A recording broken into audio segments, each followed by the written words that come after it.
دوستوں، آج ہم ایسی شخصیت کی داستان سنانے جا رہے ہیں جس کی زندگی پراسراریت اور شاعری کے رنگوں سے بھری ہوئی تھی۔ یہ داستان ہے سرمد کاشانی کی، جو ایک ایسے صوفی شاعر اور فلسفی تھے جنہوں نے اپنے زمانے کے حکمرانوں کو چیلنج کیا۔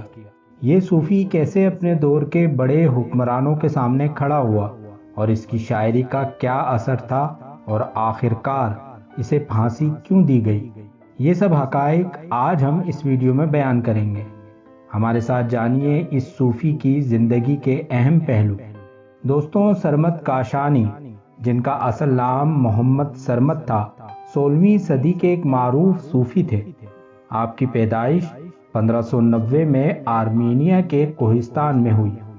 آپ ایرانی خاندان سے تعلق رکھتے تھے۔ تاریخ کے بعض مورخین نے آپ کو عیسائی اور بعض نے یہودی کہا ہے، جنہوں نے بعد میں اسلام قبول کیا۔ انہیں اسرائیلی زبان کا عالم بھی کہا جاتا ہے۔ آپ مشہور حکماں صدرہ شیرازی اور ابو القاسم کے شاگرد تھے۔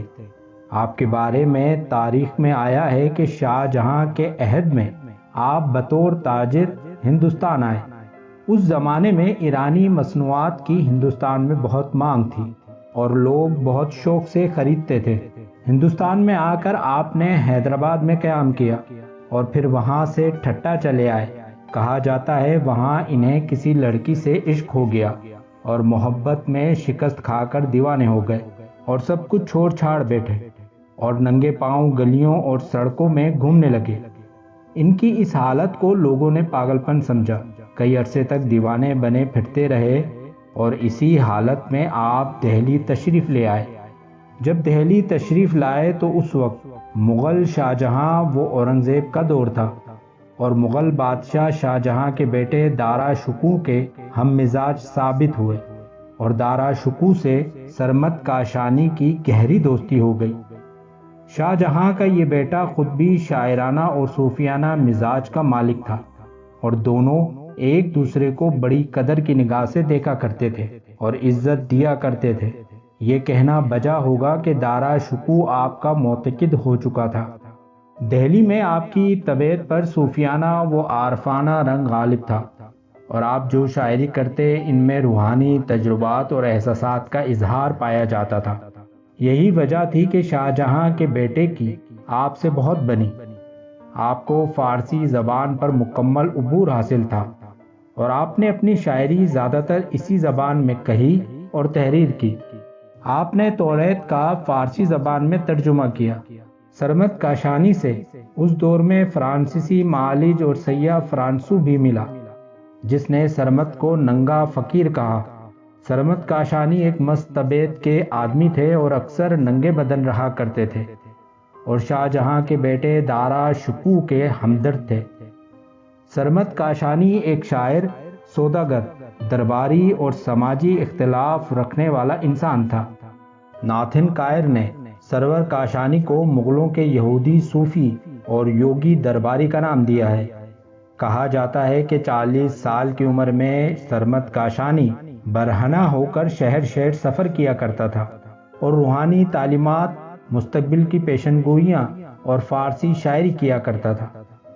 سرمد کاشانی دہلی کے مغل دربار میں ایک سرگرم درباری بھی تھا، جہاں یہ یورپین یہودی، ہندو، سکھ اور مسلم علماؤں سے یکساں بات کیا کرتا تھا۔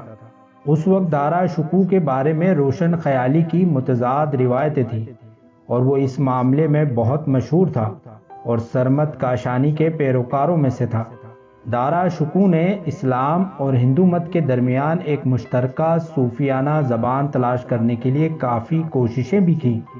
سرمد کاشانی دارا کے بھائی اور جانشین اورنگزیب عالمگیر کا بھی سخت ناقد تھا، اور جب اورنگزیب عالمگیر نے 1698 میں اپنے بھائی دارا شکوہ کے ساتھ جانشینی کی جنگ کی اور فتح یاب ہوا تو اس نے دارا شکوہ کو ایک گندے ہاتھی پر بٹھا کر دہلی میں گھمایا اور زنجیروں میں جکڑ کر دارالحکومت کی سڑکوں پر اس کی پریڈ کروائی اور اسے رات میں قتل کر دیا۔ موت کے بعد دارا شکوہ کی باقیات کو دہلی میں ہمایوں کے مقبرے میں ایک نامعلوم قبر میں دفن کر دیا گیا اورنگزیب عالمگیر نے دارا شکوہ کے تمام حمایتیوں کو بھی گرفتار کر لیا۔ دارا شکوہ کی دوستی اور حمایت نے سرمت کاشانی کے سر پر بھی تلوار لٹکا دی تھی۔ سرمت کاشانی کا انجام انتہائی دلخراش تھا۔ اورنگزیب عالمگیر نے سرمت کاشانی کو گرفتار کیا اور بدعت اور گمراہی کا مقدمہ چلایا، کیونکہ سرمت کاشانی پر الحاد اور غیر روایتی مذہبی عمل کا الزام تھا۔ سرور کاشانی معراج جسمانی سے انکار کرتے تھے اور کلمہ بھی پورا نہیں پڑھتے تھے، صرف لا الہ پڑھا کرتے تھے۔ انہی وجوہات کی بنا پر بادشاہ اورنگزیب عالمگیر نے علماؤں کے فتوے کے مطابق آپ کو جامع مسجد کی سیڑھی پر پھانسی کا حکم دے دیا، اور 1661 میں اس صوفی سرمت کاشانی کو پھانسی دے دی گئی۔ لیکن موت کے بعد بھی آپ کی شاعری اور فکر زندہ رہی اور لوگوں کو متاثر کرتی رہی۔ آپ کا مزار دہلی میں موجود ہے۔ دوستوں، امید کرتے ہیں کہ ہماری یہ ویڈیو آپ کو پسند آئی ہوگی۔ ہماری یہ ویڈیو کو لائک کر دیجئے اور اسے اپنے دوستوں اور احبابوں میں شیئر کیجئے۔ ہمارے چینل کو سبسکرائب کر دیں اور ساتھ میں بیل آئیکن ضرور پریس کریں تاکہ آپ کو ہماری اس طرح کی آنے والی ویڈیو کا نوٹیفیکیشن بر وقت مل سکے۔ انشاءاللہ ملتے ہیں اگلی ویڈیو میں۔ اللہ حافظ۔